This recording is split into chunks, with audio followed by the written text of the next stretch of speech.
Un jeune homme né dans la pauvreté avait toujours rêvé de devenir un guerrier capable de protéger son peuple. Malgré les difficultés, il consacra sa vie à l'entraînement, surmontant d'innombrables obstacles pour atteindre son objectif. Son voyage n'a pas été facile, mais il est resté déterminé, même lorsque les batailles sont devenues plus violentes et plus redoutables. Aux côtés d'autres guerriers puissants, il a combattu des menaces de plus en plus grandes. Au milieu du désespoir, est né en lui le désir de retourner dans le temps pour changer certaines choses, quelque chose qu'il n'aurait jamais imaginé possible. L'histoire commence par un aperçu d'un monde ravagé. 10 cavaliers, les plus forts de tout le continent, sont revenus d'un véritable enfer après avoir affronté une force démoniaque qui a réduit des terres entières ensemble. Ils ont épuisé jusqu'à leur dernière goutte de force, ne laissant que la mort comme témoin de ce qui restait. Tout cela était l'œuvre d'une seule entité, le démon commandeur de la gourmandise, une créature cruelle et sans remords. Face à lui, le protagoniste, connu sous le nom de Tiny, reconnaît la force de l'ennemi, mais avertit que cela ne suffira pas pour le vaincre. Armé d'un marteau magique, il lance alors une attaque chargée d'énergie électrique. Le démon résiste, se moquant du héros et affirmant que ses efforts sont vains. Furieux, Tiny ordonne au monstre de se taire et continue à attaquer, invoquant ensuite une météorite qui s'écrase avec une force dévastatrice. Même blessé, il insulte l'ennemi, l'appelant créature arrogante, et ne cesse de se battre jusqu'à ce qu'il réussissent finalement à le vaincre. Mais la victoire a un coût élevé. Tiny est gravement blessé et à court de mana.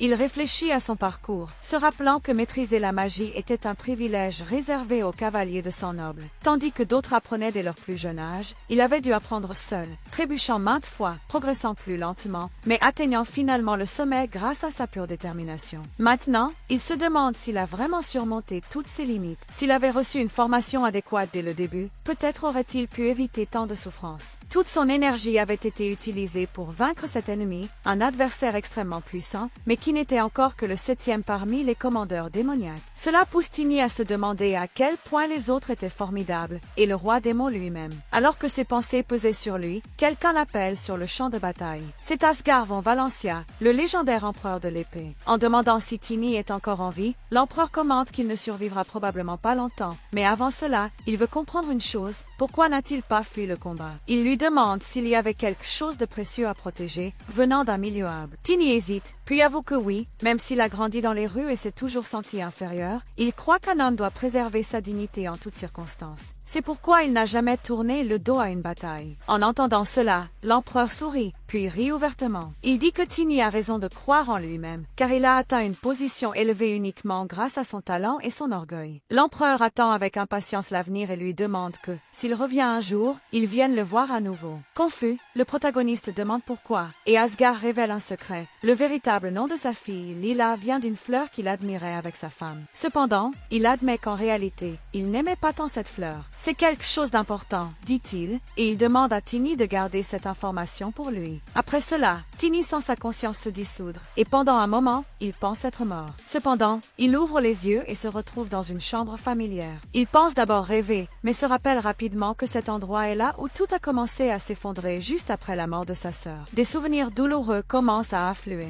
Il se rappelle qu'après avoir perdu Irina, il a vu des gens entrer dans la pièce, discutant d'une bague en or qu'elle aurait cachée. En réalité, c'était lui qui l'avait cachée, et sa sœur a été battue en essayant de la protéger. Des hommes cruels sont apparus, disant qu'ils avaient failli commettre une grave erreur à cause d'elle et décidèrent de lui donner une leçon. À l'époque, alors qu'elle saignait, les criminels continuèrent à la frapper, même en sachant qu'elle était déjà morte. L'un d'eux hésita, mais l'autre insista, parlant de personnes malades qui faisaient des choses horribles au corps et que des organes frais avaient de la valeur. Tiny, encore enfant, tenta d'arrêter tout cela, mais il était faible et impuissant.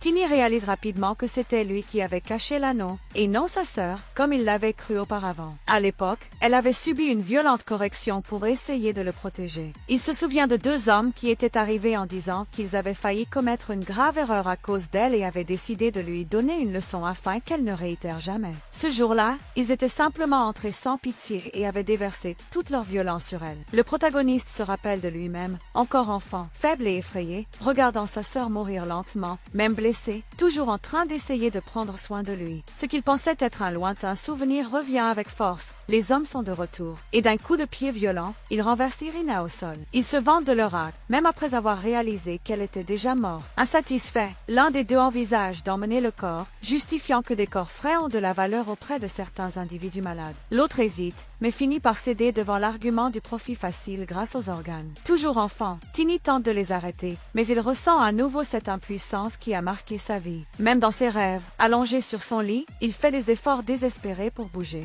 Soudain, quelque chose change, son bras commence à répondre, accompagné par une étrange énergie qui surgit en lui. C'était exactement ce qu'il voulait. Avec détermination, il avance contre les deux hommes. Il réussit à porter un coup si puissant que l'agresseur peine à croire ce qui se passe. Les deux se reprennent rapidement, joignant leurs forces pour riposter, affirmant qu'ils n'avaient pas le droit de sortir du lit. Même sous des coups violents, Tini résiste. Sa seule motivation est de protéger sa sœur. Face à la résistance inattendue du garçon, les hommes abandonnent l'idée d'emmener le corps et, ironiquement, disent qu'il peut faire ce qu'il veut avec sa sœur morte. À ce moment-là, Tini réalise que les choses sont différentes cette fois. Ses cauchemars habituels se terminaient toujours par sa défaite et Irina emportée. Maintenant, tout a changé. Il doute, pensant encore être en train de rêver, jusqu'à ce qu'il se souvienne des dernières paroles de l'empereur de l'épée. Il commence à croire qu'il a peut-être vraiment été renvoyé dans le passé. La vérité commence à s'imposer. Ce n'est pas un rêve. Peut-être, pour la première fois, a-t-il une chance de changer l'avenir. Il a du mal à croire qu'il a pu manipuler du mana à cet âge, quelque chose d'impossible dans sa première vie. Mais en sentant le pouvoir couler dans ses mains, il comprend qu'Asgard l'a vraiment ramené. Cependant, il râle mentalement. Si l'empereur devait l'envoyer dans le passé, pourquoi pas un peu plus tard? À cette période, son corps était encore faible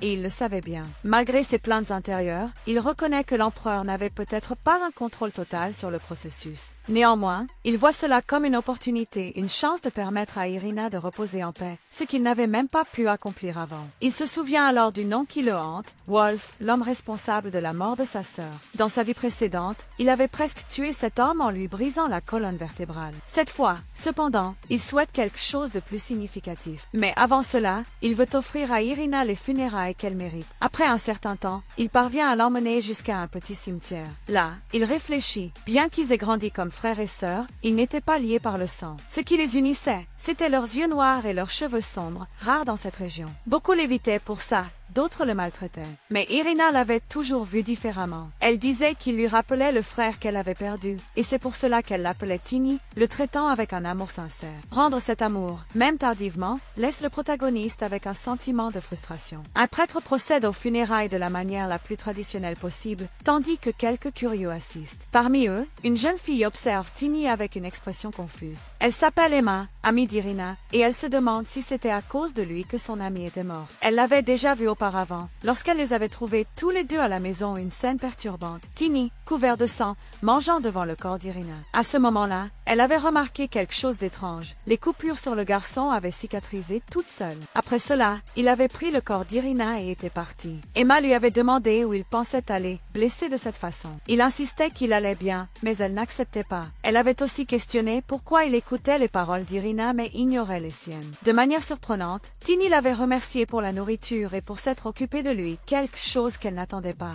Tini affirme, avec sérieux, qu'il va rembourser tout ce qu'Emma a fait pour lui. Elle ne s'attendait pas à entendre cela de sa part. Peu de temps après, ils sont ensemble lors des funérailles d'Irina, et la jeune fille se demande ce qui se passe réellement dans l'esprit du garçon. De son côté, Tini réfléchit que c'est peut-être la seule façon de se réconcilier avec Emma. Il essaie aussi de se convaincre de ne pas porter autant de culpabilité. Ce n'était certainement pas ce qu'Irina aurait voulu. Elle lui disait toujours de garder la tête haute et de croire en lui-même. Maintenant, il promet d'honorer ses paroles, jurant de regarder vers l'avant sans regret. Un mois passe, et Tini est prêt à recommencer. Il décide de marcher jusqu'à un endroit spécifique où des souvenirs douloureux planent encore. Certains hommes le reconnaissent comme un autre gamin des bidonvilles et imaginent rapidement qu'ils peuvent facilement tirer profit de lui. En s'approchant, Tini demande calmement « Où est Wolf ?» L'un des hommes, irrité, répond avec colère. « Comment oses-tu prononcer ce nom? Tu as perdu la tête. » Il tente de gifler le garçon, mais est arrêté au dernier moment. Tini, avec ironie, questionne la raison d'autant de secrets autour du nom de Wolf. Tout en parlant, il serre le bras de l'homme avec une force surprenante, le faisant crier de douleur. L'autre homme observe, confus. Son collègue était à terre à cause d'un enfant? A-t-il bu une potion? Pense-t-il. Mais il décide que ce n'est qu'un gamin ordinaire. Il avance, attrape Tini par le col et essaie de le soulever, mais sans un poids inattendu. Le garçon ne semblait pas si lourd que ça. Tini fixe l'homme calmement et dit « Je parie que tu te demandes pourquoi je suis si lourd. C'est parce que je ne suis pas seulement chair et os. » Puis, il ajoute « Je t'avais prévenu d'abandonner, mais tu ne peux pas, n'est-ce pas ?» D'un coup de pied rapide et précis, il renverse l'homme. Son corps physique, autrefois faible, est maintenant soutenu par une structure de mana qu'il a développée, une technique secrète qui a fusionné son corps réel avec une copie magique créée à partir d'Irina. du mana. Cela lui permet de canaliser une force bien au-delà de la normale, tant qu'il nourrit correctement son corps. Chez Emma, il avait consommé seul les réserves de nourriture de 10 jours, mais c'était nécessaire. En récupérant son noyau de mana, il réalisa quelque chose d'important. Les corps endommagés acceptent mieux l'éveil du mana que ceux qui sont intacts. Merci de m'avoir brisé avant, pense-t-il, tout en envoyant l'homme voler avec un coup brutal. Le corps traverse une porte et atterrit parmi d'autres hommes dans la salle. Effrayé, il se demande qui est cet intrus.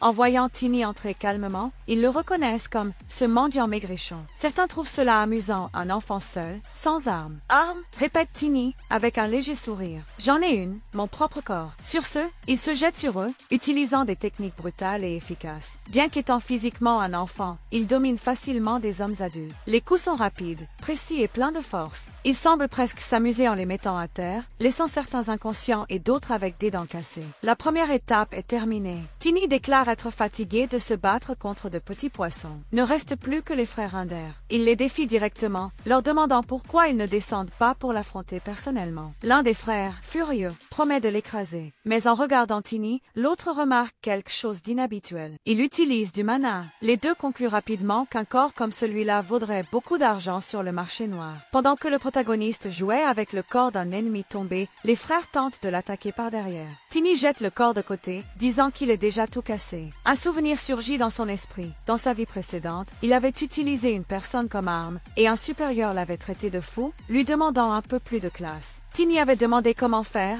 et l'autre avait répondu qu'au lieu de tour bon marché, il devait se concentrer sur des techniques pures de combat au corps à corps. De retour au présent, il décide de suivre ce conseil. Il maintient une posture ferme, attend que les frères s'approchent, au bon moment, esquive habilement leurs deux attaques. Avec des mouvements agiles, il s'éloigne légèrement, permettant à l'un des ennemis de percevoir quelque chose d'effrayant. Il a prévu nos attaques. Avant qu'il ne puisse réagir, Tini avance et assène un coup de poing dévastateur au visage du premier. Le second frère est impressionné par le changement chez le garçon. Ce n'est plus le même enfant sans défense qu'avant.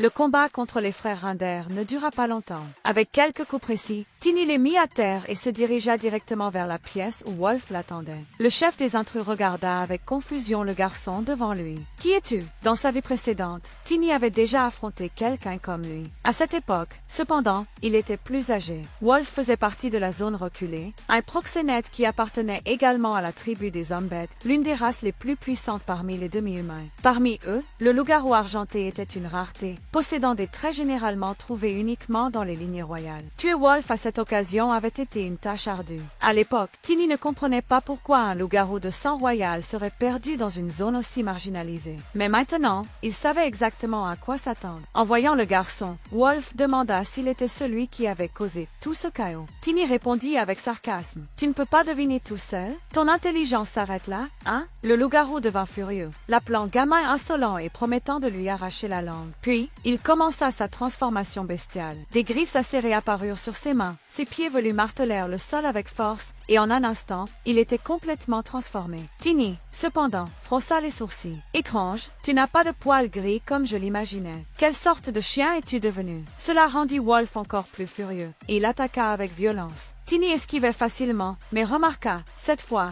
Wolf était plus rapide et plus fort qu'avant. Malgré cela, il décida de mettre fin à cela rapidement. Saisissant la mâchoire du monstre avec force, il demanda « Penses-tu vraiment que je suis revenu juste pour assister à ces attaques pathétiques ?» Wolf eut à peine le temps de réagir avant de ressentir une douleur intense. Du sang coulait de sa bouche sous la pression appliquée. Tini avait un avantage. Lors de son ancien voyage, un allié homme-bête lui avait appris comment gérer des créatures dans cet état berserker. Même sous des attaques frénétiques, Tini continua à esquiver calmement. Il se souvint du conseil de son compagnon. Le meilleur traitement pour un chien enragé est une bonne raclée. Et c'est exactement ce qu'il fit. Coup après coup, sans s'arrêter. « Ne meurs pas encore, je veux te faire un peu plus mal. » Il savait que les hommes-bêtes avaient une régénération accélérée, alors il n'hésita pas à utiliser toute la force dont il disposait. Lorsqu'un coup envoya Wolf voler contre le mur, une fissure révéla un symbole magique incrusté dans la construction. Immédiatement, le loup-garou retourna à son état humain. Tini le regarda froidement. Réveillé,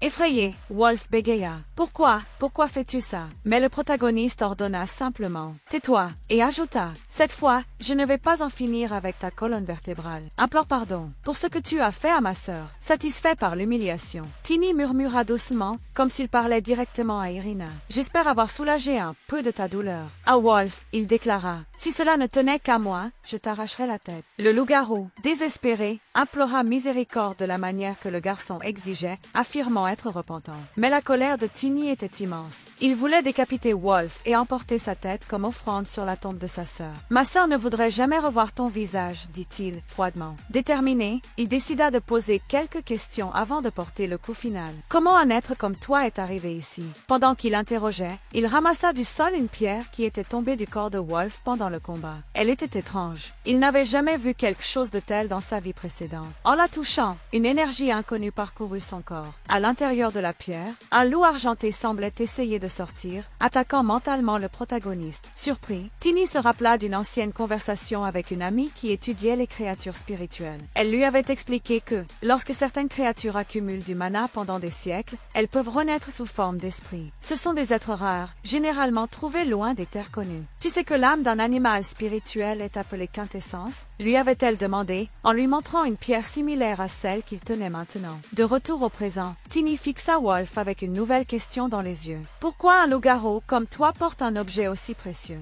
Tini remarque également que quelque chose ne va pas avec la pierre. Elle émane une sorte d'énergie démoniaque, inhabituelle, généralement associée aux pierres spirituelles utilisées par les démons. Quoi qu'il en soit, il sent qu'il doit faire face à cette chose mystérieuse enchaînée. D'un coup direct, il frappe l'esprit emprisonné à l'intérieur, faisant se briser les chaînes. Immédiatement, des flashs apparaissent dans son esprit, des souvenirs de l'esprit lui-même. Il voit des scènes d'un loup encerclé par des silhouettes sombres, des hommes armés d'armes dominés par l'énergie démoniaque. Ils attaquent sans pitié, abattant le loup spirituel avec des coups précis. Par la suite, les envahisseurs cherchent la pierre spirituelle, où l'âme du loup était contenue. Un garçon la trouve et la remet à un autre membre du groupe qui, en la touchant, se transforme en loup-garou. À partir de cela, Tini comprend. Il crée artificiellement des hommes bêtes, forçant des humains à absorber ces pierres. Wolf, en réalité, avait été l'un de ces expériences. Cependant, cette fois, Tini est arrivé avant que le processus ne soit terminé, et c'est pourquoi Wolf ne s'était pas entièrement transformé, expliquant son apparence différente de celle dont le protagoniste se souvenait. Le loup spirituel tente à nouveau d'attaquer Wolf, mais Tini l'arrête. « Ce type mérite une mort plus douloureuse, » dit-il, surpris lorsque l'esprit semble comprendre ses mots. Il n'avait jamais imaginé avoir la capacité de dompter des esprits ou des animaux, mais il se rappelle alors d'une ancienne amie qui étudiait ce genre de magie. Elle lui avait dit que tout humain pouvait devenir un dompteur d'esprit, à condition d'avoir une âme pure et suffisamment de mana. Seuls les jeunes enfants étaient considérés comme purs assez. Maintenant, en revenant dans le corps d'un enfant, Tini commence à comprendre pourquoi il peut communiquer avec le loup. L'animal s'approche de lui et d'une certaine manière, comprend que, en brisant la pierre, une partie du mana de Tini a pénétré le noyau spirituel du loup, les connectant. Curieux, Tini demande s'ils peuvent sceller un contrat. L'esprit répond affirmativement. Contrairement à d'autres techniques, cet accord ne nécessite pas une concentration constante. Il suffit que Tini offre au loup une petite quantité d'humain, mana humaine, pour le maintenir stable. À mesure que le dompteur gagne en force, l'esprit évolue également, l'une des raisons pour lesquelles Zestina, son ancienne amie, était l'une des meilleures parmi les 10 cavaliers. Mais le loup a une condition, il veut vengeance. Tini s'en moque. Ce n'est pas un problème pour moi. Je prévois aussi d'exterminer tout ce lié à l'énergie démoniaque. Pour sceller le pacte, il ne reste plus qu'à choisir un nom. En regardant la fourrure argentée de l'esprit, brillant comme la lune, il décide. Loup lunaire. Pendant ce temps, une question demeure dans son esprit. Qui est derrière cette pratique consistant à transformer des humains en bêtes via des pierres spirituelles? Comme les individus possèdent de l'énergie démoniaque, il est probable qu'ils appartiennent à un culte fanatique, des adorateurs de démons qui existaient même avant l'arrivée de l'armée du roi démon. Tini avait déjà affronté un labyrinthe rempli de disciples similaires, mais, à l'époque, il était trop occupé pour enquêter en profondeur. Wolf continue à implorer miséricorde, mais Tini l'interrompt. « Tais-toi, dis-moi, le garçon qui t'a donné la pierre spirituelle était-il un adorateur de démons ?» Le loup-garou, confus et blessé, ne parvient pas à répondre correctement. Alors, Tini demande au loup lunaire de le réveiller avec un puissant rugissement. Effrayé, Wolf ouvre les yeux et tente de parler, mentionnant une organisation secrète. Le protagoniste veut plus de détails, mais l'homme semble perdu, incapable de raisonner correctement. Ils ne te laisseront pas partir comme ça si facilement. Je n'étais qu'un test. Ils ont un grand pouvoir. Avant qu'il ne puisse continuer, la tête de Wolf explose violemment. Tini est choqué. Il ne s'attendait pas à ce qu'un sort bloque des informations importantes. Mais, en y réfléchissant bien, il avait déjà vu quelques quelque chose de similaire auparavant. Dans sa vie passée, il pensait que Wolf faisait référence à ses subordonnés au premier étage du bordel, mais maintenant, tout indiquait que l'ennemi était bien plus grand qu'il ne l'imaginait. Lorsque Wolf mentionna que l'organisation viendrait le chercher, Tini ne se laissa pas déstabiliser. À l'époque où il avait affronté ce gang, personne ne savait qu'il était un homme bête. Pour l'instant, il préféra ne pas trop y penser. Ce n'est pas comme si j'avais toute ma tête de toute façon, se dit-il. Tout en regardant le mur endommagé, quelque chose attira son attention. Cela pourrait être important. Il décida qu'il était temps de récupérer une partie de ce qui lui avait été pris. Utilisant le corps de Wolf, il frappa plus fort contre le mur jusqu'à révéler une sorte de coffre-fort caché. En le regardant, il se demanda que ferait l'empereur de l'épée dans cette situation. Il se souvint alors de l'histoire qu'Asgard avait racontée avant de mourir. Peut-être pourrait-il l'utiliser un jour. Il prit la main sans vie de Wolf et l'utilisa pour ouvrir le coffre. Pour gagner la confiance du loup lunaire, il avait besoin de quelque chose de spécifique, quelque chose qu'il trouva à l'intérieur, l'anneau de la famille Valencia. Revenant à ses souvenirs, il se rappela le jour où une femme bienveillante s'était approchée d'un garçon dans les rues et lui avait demandé son nom. « Je m'appelle Tini », répondit-il timidement. Elle sourit. « Quel joli nom. Ça te va bien. » Elle retira l'anneau de son propre doigt et le donna au garçon. « Garde ça. Si tu as besoin d'aide, viens me voir avec. » De retour au présent, Tini savait que tous les habitants de l'Empire d'Aslan connaissaient ce nom. Chloé Valencia, la plus jeune fille du légendaire empereur de l'épée, Asgard von Valencia. Connue pour sa gentillesse depuis son enfance, elle était appelée l'ange de Valencia. Tout changea lorsqu'elle atteignit ses 16 ans. Il y avait une tradition dans la famille. À la majorité, les héritiers devaient visiter tous les temples de l'Empire, déposer des fleurs et faire connaître leur nom au peuple. C'est ainsi qu'elle était apparue dans le quartier rouge de Philly, aux frontières du duché, et c'est là qu'ils s'étaient rencontrés. Dans sa vie précédente, Tini n'avait jamais pu récupérer l'anneau, car il avait tardé à agir, et la vengeance était une route solitaire. Mais maintenant, avec l'anneau en main, il serait beaucoup plus facile de retrouver l'empereur de l'épée. Cependant, quelqu'un d'inattendu arriva. Une voix se fit entendre, demandant après le protagoniste. Tini savait déjà qui venait. Un homme vêtu d'une armure étincelante entra dans la pièce, stupéfait par le carnage. Certains survivants affirmaient avoir vu Tini saisir la jambe d'un ennemi et l'utiliser comme arme improvisée. Le chevalier fut incrédule en apprenant qu'un enfant avait causé une telle destruction. « C'est exactement ça, dirent les hommes. Nous avons besoin que vous interveniez. » Le chevalier grogna, irrité. « C'est pour ça que j'ai dit d'arrêter ces conneries. Mais vous n'avez pas écouté. » L'un des hommes profita de l'occasion. Et comment Wolf gérait-il ses subordonnés? Cet homme était Yann, commandant de la garde extérieure de Philly. Il commençait déjà à envisager d'utiliser la situation comme excuse pour augmenter les taxes de protection locale. À cet instant, Tini descendit calmement les escaliers. Le chevalier le fixa. « C'est toi qui as fait tout ce chaos ?» Tini hocha la tête. « Oui, je nettoyais juste quelques vermines corrompues. Je ne comprends pas pourquoi un chevalier a dû venir ici pour ça. On dirait que ce type recevait des pots de vin. » Même furieux, le commandant admit. « Tu as du cran,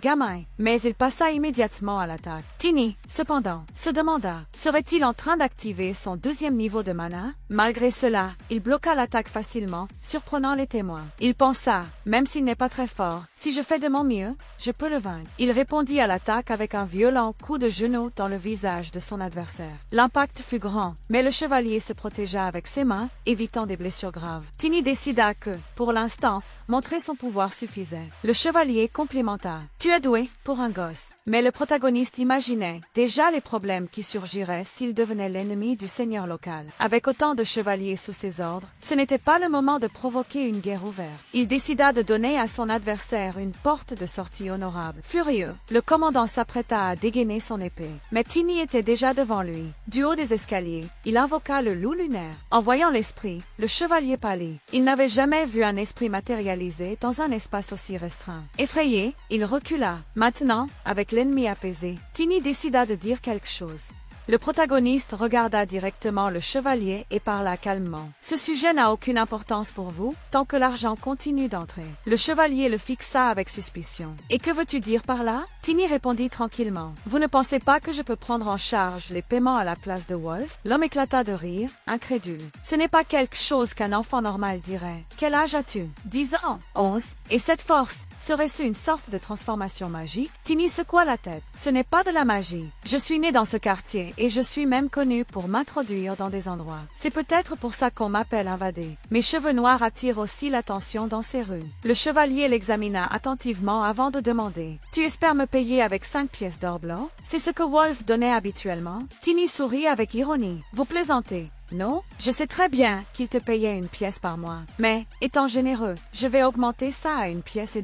Le visage du chevalier se tordit de colère. Tini croisa simplement les bras et dit, « Si tu n'es pas d'accord, nous pouvons régler ça maintenant. » En voyant le loup lunaire à côté du garçon, le chevalier comprit qu'il n'avait aucune chance. Il marmonna, irrité. « Le monde doit vraiment être en train de s'effondrer si un enfant peut me parler comme ça. » Tini demanda alors, « Quelle sera ta réponse? » Le chevalier soupira. Vaincu. Le paiement sera fait le dernier jour du mois. J'honorerai ma parole. Alors qu'il partait, l'un des hommes présents questionna. Tu vas vraiment laisser les choses comme ça? Sans hésiter, le chevalier frappa l'homme et ordonna. Tais-toi. Juste avant de partir complètement, Tini l'appela à nouveau et lui lança une pièce. Puisque le propriétaire de cet endroit a changé, j'ai pensé que ce serait juste que le nouveau propriétaire salue son seigneur féodal. Et qui sait, peut-être organiser une rencontre entre nous deux? Le chevalier attrapa la pièce et répondit froidement. Je rapporterai cela au Seigneur. Mais rappelle-toi, il a des yeux partout. Si tu ne paies pas à la date convenue, tu sentiras le poids du château. Tini hocha la tête, pensant intérieurement. Je n'aurai des problèmes que s'il y a une prochaine date de paiement. Pendant que les anciens subordonnés de Wolf tentaient de fuir, Tini les arrêta d'une voix froide. Où pensez-vous aller? Il déclara ensuite. Vous avez 1 heure pour ramener toutes les femmes qui travaillent ici et les enfants qui vivent dans les rues. Pour chaque minute de retard, une vie sera prise. Et si vous essayez de fuir, mon esprit vous traquera jusqu'à la fin. Ainsi, il les envoya courir, leur rappelant qu'ils avaient seulement 60 minutes. Pendant ce temps, Tini imaginait que, si tout se passait comme prévu, il ne faudrait pas une semaine pour nettoyer cet endroit. Et plus encore, il était impatient de rencontrer le duc Valencia après la date limite fixée. Avec le temps, les hommes revinrent avec les personnes exigées. Parmi elles se trouvait Emma. En le voyant, elle lui demanda immédiatement. « Que s'est-il passé à ta main?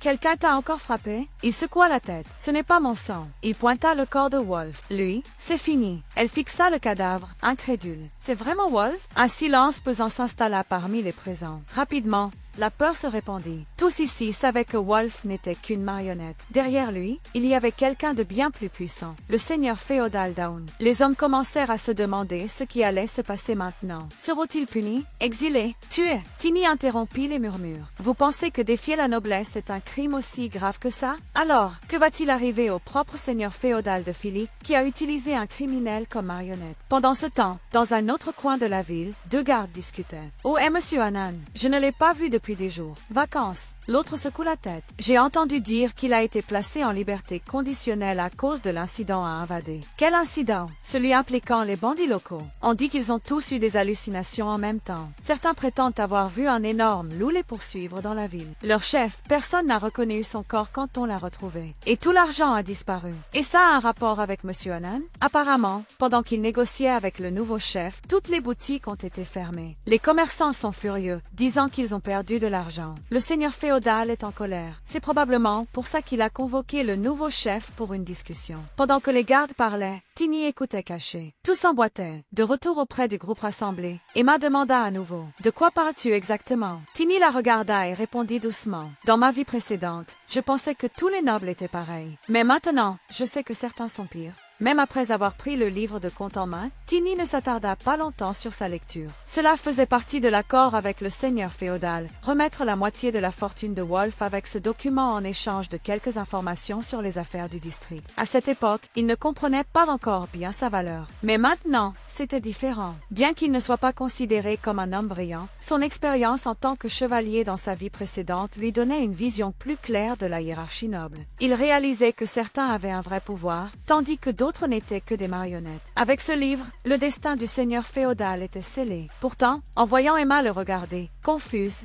il dit simplement « Pas besoin de comprendre ça maintenant. Ce n'est pas si important. Le plus important, selon lui, était que personne à Invadé n'aurait plus à craindre Wolf. Tous ici étaient libres. » L'une des femmes demanda incertaine. « C'est vrai? Nous sommes libres? » Tini confirma d'un signe de tête. Si quelqu'un veut évacuer sa colère ou chercher vengeance, c'est la dernière chance. Il pointa le corps sans vie de l'ancien chef. Emma fut la première à agir. Des souvenirs douloureux refirent surface. La famille ruinée, son père qui n'avait pas survécu aux pertes imposées par Wolf. La douleur se transforma en fureur et elle frappa le cadavre. Son histoire résonna parmi les autres victimes, les encourageant à faire de même. Femmes et enfants qui avaient souffert sous ses ordres déversèrent des années de haine sur le corps déjà froid. Pendant ce temps, Tini observait en silence. Il n'avait jamais été doué pour consoler les gens et n'avait aucune intention de commencer maintenant. Bien qu'il pensât que l'argent ne guérirait pas toutes les blessures, il décida d'ouvrir le coffre-fort de Wolf. Il déclara que chaque femme ou enfant pouvait prendre ce dont elle avait besoin. Cet argent lui appartenait. Maintenant, utilisez-le pour recommencer. Personne ne comprenait vraiment pourquoi il faisait cela. Quelqu'un demanda « Que vas-tu faire après ça ?»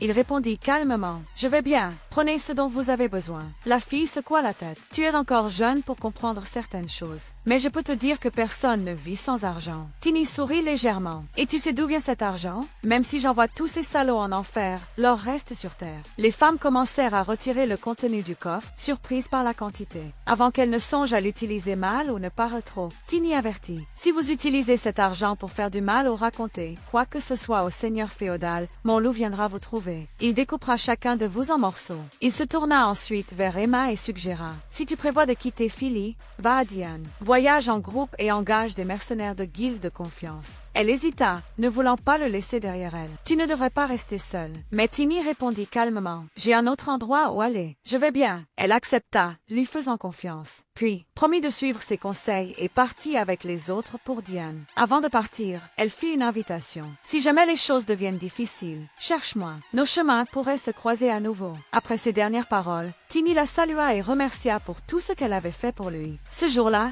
il déclara officiellement la fin du règne d'Invadé. Plus tard, en retournant près du château où les gardes discutaient, Tini se présenta. « Depuis quand es-tu là ?» demandèrent-ils, méfiants. Ils expliquèrent que c'était là que vivait le seigneur et qu'un civil ordinaire ne devait pas traîner dans les parages. L'un des gardes questionna. « Comment connais-tu le nom du nouveau chef ?» Tini répondit simplement. « Parce que je suis le nouveau chef. » Pour le prouver, il invoqua le loup lunaire. Les gardes, effrayés, coururent à l'intérieur du château. Bientôt, Tini fut conduit devant un noble. Malgré avoir conquis sa place, son apparence enfantine faisait de lui une cible constante de mépris. Le grand maître de l'ordre des chevaliers de Philly, Cran, commenta. « J'ai entendu parler de toi par Monsieur Anan, mais je ne m'attendais pas à ce que tu sois si jeune. » Impassible, Tini demanda. « Est-ce que l'étiquette locale permet aux invités d'attendre aussi longtemps ?» Cela irrita Cran. « Gamin, tu dois savoir où tu es. » Tini répondit calmement. « Tout comme vous devez arrêter de prétendre être supérieur au propre seigneur féodal. Je suis son invité, et il semble que vous l'ayez oublié. » Cran, visiblement contrarié, commença à dégainer son épée, comme prévu de quelqu'un élevé dans les égouts. « Ta langue puante montre d'où tu viens. » Tini répondit tranquillement. « En réalité, la puanteur vient de vous. Ça doit être la bouche la plus pourrie de tout cet ordre. » Le grand maître allait exploser de colère, mais le majordome intervint. « Le seigneur nous attend. Entrez. » Le seigneur Cran savait très bien qui se tenait devant lui. Malgré cela, il ne montra aucun respect. Cependant, le protagoniste ressentit un certain soulagement en réalisant qu'il n'aurait plus à attendre. Le grand maître rengaina son épée, avec sarcasme, dit « Fais attention là-dedans. Le seigneur est très strict dans ses décisions. » Puis, il ajouta « Je te tuerai personnellement dès qu'il me donnera la permission. » Ignorant les menaces, Tini entra dans la grande salle. Cran le présenta formellement comme le gamin des ruelles. Le seigneur, sans hésiter, ordonna « Entre !» Dès qu'il franchit la porte, Tini fut surpris. Cette figure devant lui était-elle vraiment le gouverneur du territoire? Essayant de garder contenance, il s'inclina et dit « C'est un honneur de vous rencontrer, gouverneur de Philly. » Le seigneur le fixa froidement. « Où as-tu appris cette étiquette ?» Tini répondit calmement « J'ai pratiqué un peu. J'imaginais que ce jour viendrait. » Il se présenta comme le baron d'Aymon von Philly. Le seigneur esquissa alors un léger sourire. « Tu es doué pour jouer au chevalier. » Tini entendit cela et pensa intérieurement « Je ne m'y habituerai jamais. » Il se demandait aussi si c'était le même seigneur féodal qu'il avait connu dans sa vie précédente. À cette époque, l'homme était accro aux drogues. Peut-être que c'était son apparence avant l'addiction. De toute façon, c'était un noble, et il restait l'un d'eux. Le livre de contes qu'il enverrait au duc de Valencia scellerait son destin. Mais Tini avait ses propres plans. Il voulait une vengeance complète. Le seigneur, quant à lui, remarqua quelque chose. « On dirait que tu ne traites pas le seigneur Cran avec autant de courtoisie. » Tini répondit « Comment puis-je traiter quelqu'un qui se considère m'être parmi les serviteurs de la même manière que je traite mon véritable supérieur. » Et il ajouta « Si je veux être votre serviteur, je ne vois aucune raison de m'incliner devant un concurrent. » Le grand maître devint visiblement irrité. Intrigué, le seigneur demanda « Tu as de grandes ambitions, gamin, mais es-tu sûr d'être seulement jeune? Peut-être es-tu un demi-elfe ou un demi-nain. » Tini nia « J'ai seulement 13 ans. » Le seigneur haussa un sourcil, surpris. « L'âge n'a pas d'importance. Tu es ici, devant moi, et tu affirmes avoir volé mon argent l'argent? Tini répondit tranquillement. Je l'ai fait pour votre propre bien. Le Seigneur sembla déçu. Je pensais que tu étais intelligent pour ton âge, mais il semble que tu ne comprennes toujours pas comment fonctionne le monde. Avant qu'il ne puisse continuer, Tini l'interrompit. Vous savez que le duc de Valencia a lancé une campagne contre le trafic de drogue et la prostitution? Le grand maître fut choqué par l'audace. Tini poursuivit. Mademoiselle Chloé Valencia a récemment visité ce territoire. Elle a acquis des informations sur ses activités à travers sa suite. Il fixa le Seigneur droit dans les yeux. Je voulais simplement nettoyer les choses avant que tout ne devienne un problème plus grand. Peu importe si vous enquêtez personnellement, c'est la vérité. Le Seigneur réfléchit un instant. J'en ai entendu parler lors de la cérémonie de majorité de la plus jeune fille des Valencia. Il y avait des rumeurs disant qu'il préparait quelque chose de grand. Krant tenta minimiser la gravité de la situation. Ce ne sont que des idées enfantines. L'empire de Valencia a aussi des bordels. Mais le Seigneur l'interrompit. Ne dépasse pas tes limites. Puis, il se tourna vers Tini. Si tu dis la vérité, malgré tes méthodes brutales, il y a du mérite là-dedans. Tini remercia brièvement, mais le Seigneur n'avait pas terminé. Il y a autre chose que je dois savoir. On dit que tu contrôles un esprit de loup. Un esprit venu d'une pierre spirituelle de loup argenté? Le protagoniste se demanda comment l'homme savait cela. En réponse, il invoqua le loup lunaire, laissant l'aura spirituelle envahir la pièce. Avec cela, il put voir à travers le Seigneur et remarqua quelque chose de troublant. Un cercle d'énergie démoniaque entourant le corps du noble. Alors c'est ça. Tini conclut qu'il était un mage noir. Et pas n'importe lequel, un mage du deuxième cercle, capable de canaliser des pouvoirs démoniaques. Il connaissait bien le prix de cela, des sacrifices humains, des centaines d'entre eux. Il se rappela des paroles de l'un des hommes qui avait presque emporté le corps d'Irina. Ils avaient mentionné des pactes avec des démons. Il se souvenait aussi que les frères de Wolf avaient dit quelque chose de similaire. Maintenant, il voyait clairement la connexion. Le Seigneur achetait les corps des victimes d'invadés depuis longtemps. Et Wolf, tout ce temps, agissait sous les ordres d'un mage noir, un serviteur direct de cet homme. Le silence du protagoniste sembla irriter le Seigneur. « Pourquoi ne réponds-tu pas » demanda-t-il, fronçant les sourcils. Tini, encore en train de digérer les révélations sur le cercle démoniaque entourant le noble, feignit la confusion. « Je n'ai pas bien compris la question. » Avant qu'il ne puisse continuer, le Seigneur donna un ordre sec. « Krant, attaque-le » Immédiatement, Tini réalisa le problème. Il n'avait pas assez de force pour affronter les deux. S'il voulait sortir vivant de là, il devait changer les règles du jeu. Il invoqua le loup lunaire. En voyant l'esprit matérialisé, le Seigneur écarquilla légèrement les yeux. « Alors c'est vrai, tu es le maître de la forêt ?» Il ne semblait pas accepter facilement cette réalité. Puis, se tournant vers Krant, « On dirait que nous n'avons pas le choix. Nous avons besoin d'une nouvelle cobaye. » À ce moment-là, Tini comprit. Il serait le remplaçant de Wolf. Le Seigneur voulait l'utiliser comme source de pouvoir et de sacrifice. L'idée était troublante. « À quel point est-il fort ?» demanda le Seigneur. Krant répondit avec une certaine assurance. « Il atteindra bientôt le 2e niveau de mana. Il est déjà assez puissant pour être considéré comme un chevalier.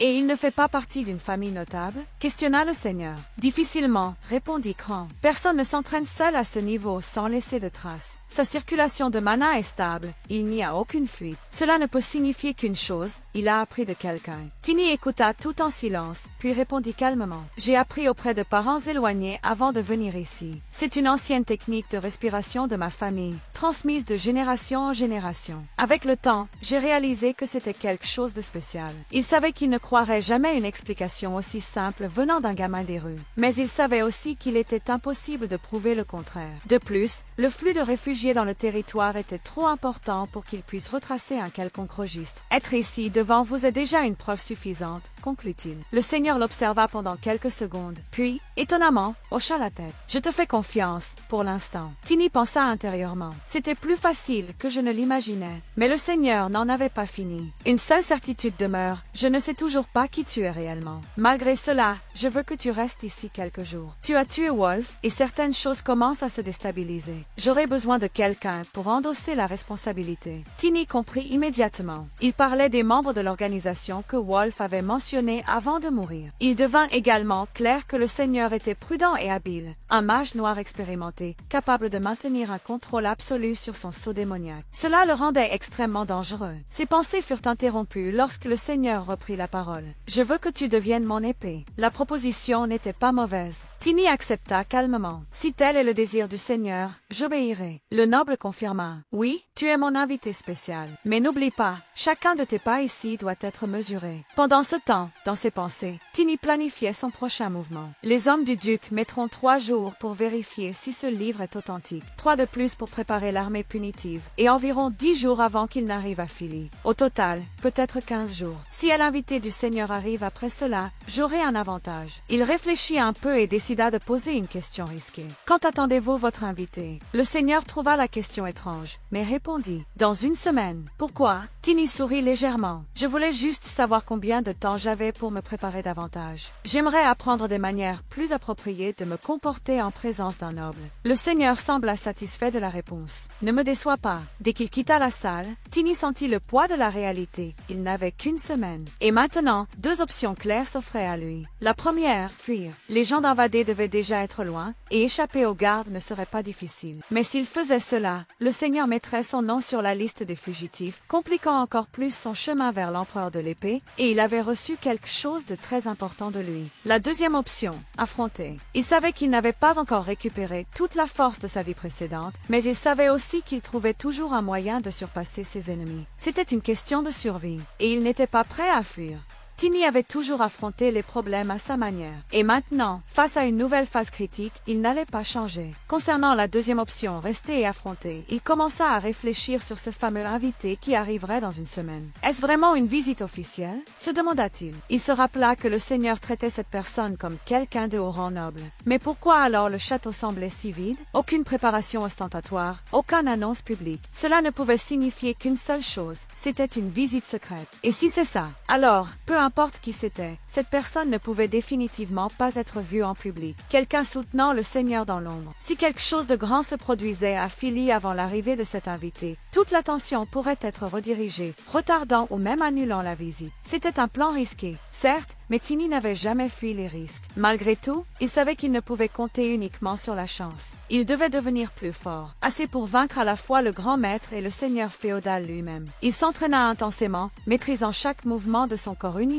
entre mana et chair. Cependant, après des heures d'entraînement, son estomac commença à protester. Faille! Il se rendit au réfectoire du château, où le cuisinier faillit lâcher sa casserole en le voyant arriver. La personne qui servait tourna immédiatement la tête, surprise par la scène. Tiny mangeait d'énormes quantités de nourriture. Les deux échangèrent des regards confus. Comment ce gamin peut manger autant? Peut-être qu'il a du sang de nain? On dit qu'il mange comme des ors. En réalité, Tiny connaissait exactement la raison. Son corps de mana, qui avait déjà surmonté la dissonance entre esprit et physique, se renforçait avec chaque repas. Plus il mangeait, plus il accumulait de force. Il n'avait pas besoin de potions ou de plantes magiques, juste de nourriture. Et beaucoup. Pendant qu'il mangeait, un chevalier s'approcha avec arrogance. « Tu as appris les bonnes manières auprès d'un chien ?» Tiny répondit calmement. « Oui, avec le loup lunaire, pour être précis. » L'homme devint furieux. « Montre un peu de respect quand tu parles à un adulte. » Tiny leva les yeux. « Respect? Me provoques-tu ou cherches-tu une bagarre avec un enfant ?» Cette provocation rendit l'homme encore plus furieux. Il se jeta sur lui, disant qu'il allait enseigner les bonnes manières au garçon. Un autre chevalier tenta d'intervenir, affirmant que c'était juste un enfant, mais fut immédiatement réduit au silence par le grand maître, qui entra dans le réfectoire et ordonna. « Reste assis. Ne te mêle pas de ça. » Tiny sourit légèrement. « Alors, tu vas regarder tout ça en silence. » Le chevalier nommé Grant s'élança contre lui, brandissant son épée. « Je vais te remettre à ta place. » Tiny ne prit même pas la peine de saisir une arme. Il analysa simplement l'ennemi et dit « Vas-y, montre-moi à quel point tu es fort. » Grant grogna. « Ne viens pas te plaindre après. »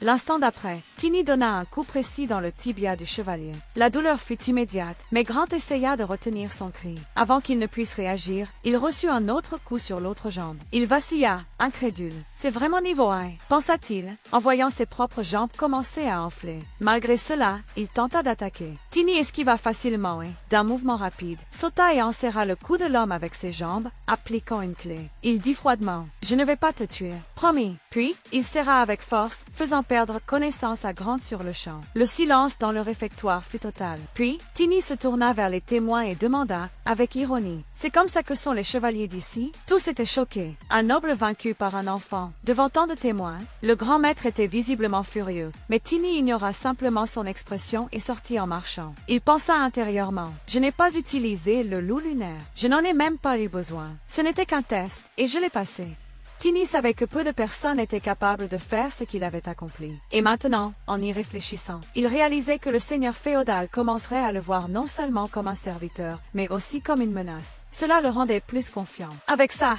mes chances ont augmenté, pensa-t-il intérieurement. Cependant, pendant un bref instant, il perdit l'équilibre. Une fraction de seconde où il se demanda, aurais-je exagéré? Il avait encore dépensé du mana, ce qui aurait été problématique auparavant. Dans sa vie passée, il aurait dû attendre des heures pour récupérer. Mais maintenant, son corps régénérait rapidement sa force. La seule limite réelle était le mana, et même ainsi, cette récupération était bien plus rapide qu'avant. Dans sa vie précédente, il avait toujours eu du mal à maintenir un équilibre entre la force physique et l'énergie magique. Maintenant, cependant, son corps et son mana étaient en harmonie. Il n'avait plus besoin de choisir entre l'un ou l'autre. Il pouvait s'entraîner sans limite, et peut-être même surpasser ce qu'il avait été avant. Le lendemain, les rumeurs sur ses compétences se répandirent dans tout le duché. Le seigneur confirma publiquement sa position en disant, devant les autres nobles, qu'il avait commis une erreur en doutant de lui. Tini répondit avec une fausse humilité, remerciant pour leur considération et leur confiance soudaine. Le seigneur, avec un sourire énigmatique, indiqua le plat devant lui. Mange autant que tu veux. Ce steak de Tella est assez fort pour toi. Tini regarda la quantité absurde de nourriture et commenta. On dirait plus un dîner qu'un petit déjeuner. Le seigneur haussa un sourcil. D'où vient ton pouvoir? Si ce n'est pas de la nourriture, le protagoniste sourit légèrement. Hier, ce n'était qu'un accident. Rien de prévu. Le seigneur secoua la tête. Tu n'as pas besoin d'être aussi humble. Tu as du potentiel. C'est dommage que tu n'aies pas eu de maître adéquat. Tini répondit calmement. Les plus grands chevaliers de l'histoire ont grandi seuls,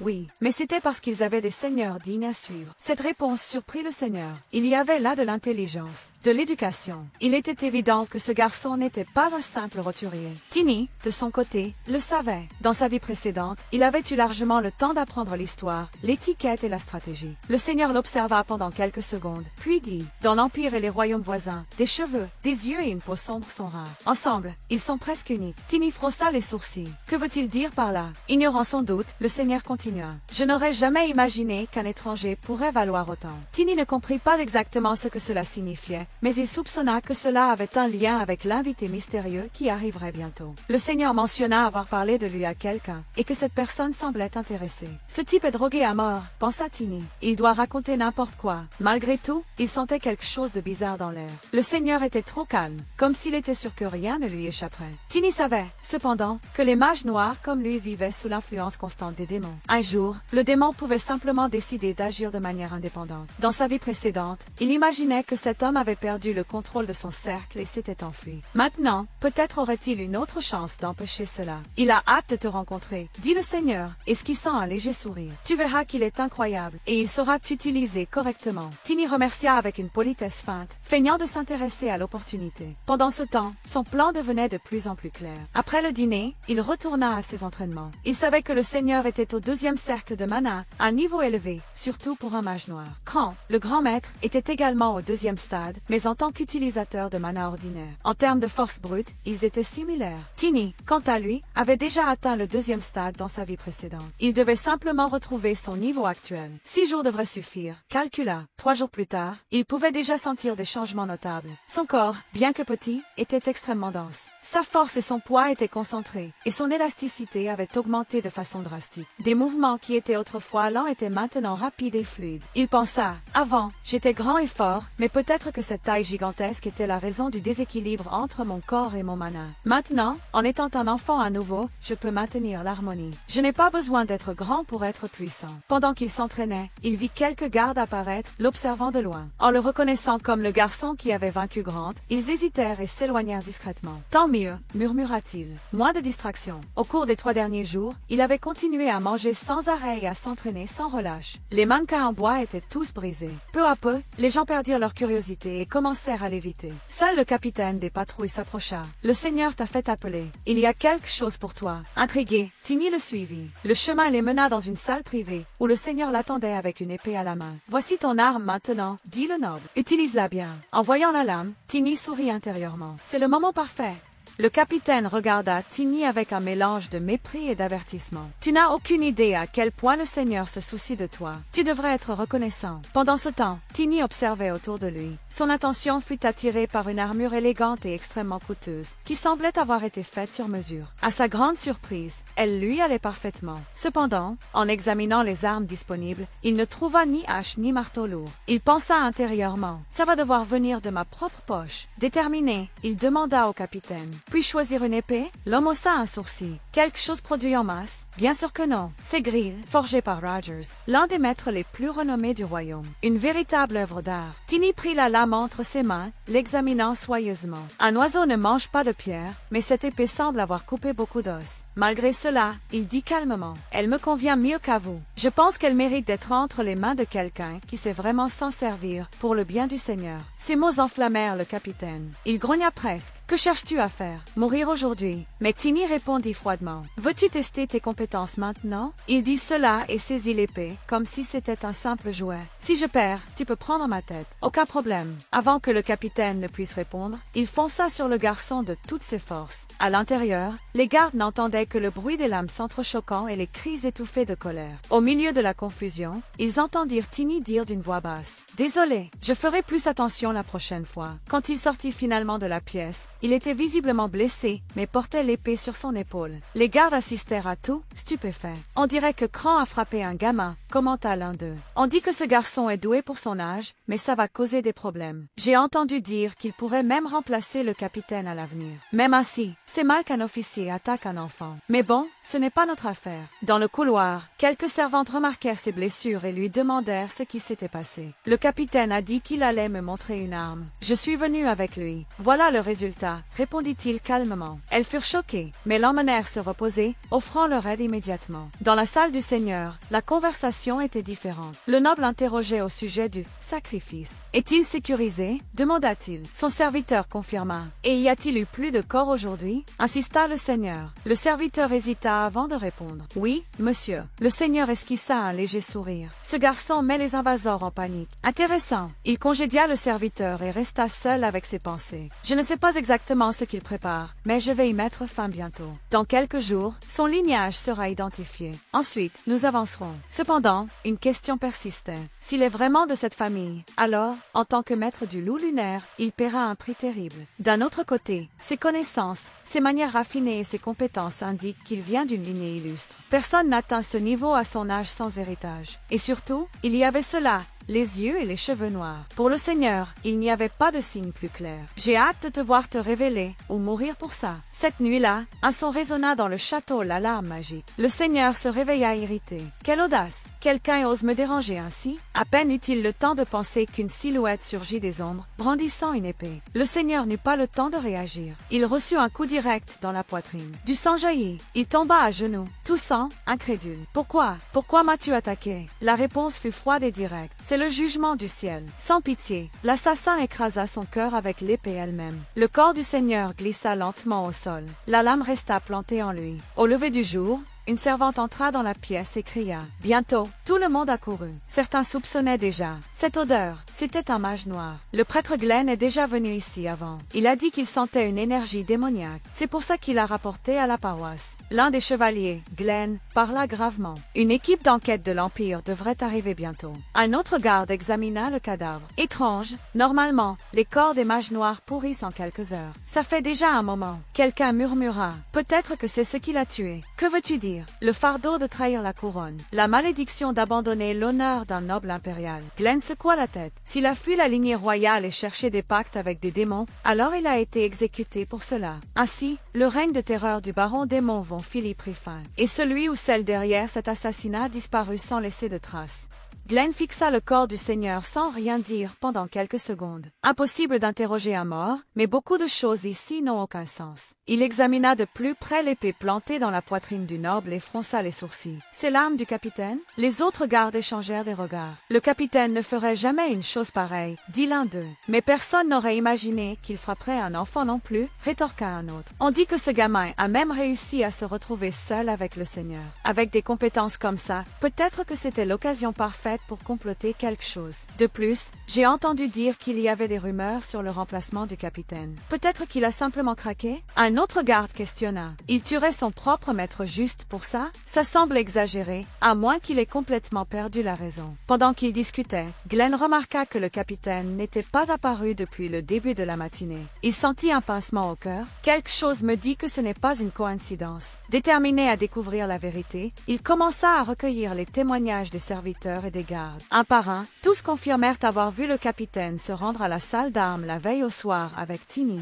À la fin des investigations, Glenn fit appeler le protagoniste. Le garçon arriva calme, répondant aux questions avec clarté. Le capitaine m'a dit que le Seigneur voulait me donner une épée. Je suis allé avec lui là-bas, mais ce n'est pas vraiment ce qui s'est passé. Il fit une pause et ajouta. En réalité, il voulait juste me battre. Aucune arme n'a été donnée. Glenn soupira. L'entrepôt a déjà été fouillé. Il y avait des signes de lutte, mais le capitaine a disparu. Personne ne l'a vu sortir. C'est comme s'il s'était évaporé, et il le regarda à nouveau. Tu ne l'as vraiment pas vu après ça? Tinny répondit tranquillement. Non. Et je dois dire que je trouve ça bizarre qu'il n'ait pas encore réapparu. Glenn l'observa longuement. Cela correspond au récit des domestiques, mais malgré tout, quelque chose dans tout ça sent mauvais. De son côté, le garçon restait vigilant. Il semble me soupçonner. Je dois garder mon calme. À la fin de l'interrogatoire, Glenn déclara simplement « Reviens plus tôt demain. Tu peux partir maintenant. » Celle dans les couloirs du château. Tinny pensa « Ce chevalier est l'un de ceux que j'ai tués dans ma vie précédente. C'est étrange qu'il ne se souvienne même pas de moi, ou peut-être qu'il se souvient. » Il s'arrêta un instant. « Si je retourne sur la scène du crime maintenant, cela semblera suspect. Mieux vaut attendre. » Quelques heures plus tard, il fut rappelé. Glenn l'accueillit avec une expression neutre et lui tendit une plaque de mercenaire ainsi que quelques pièces. « Cela t'appartient.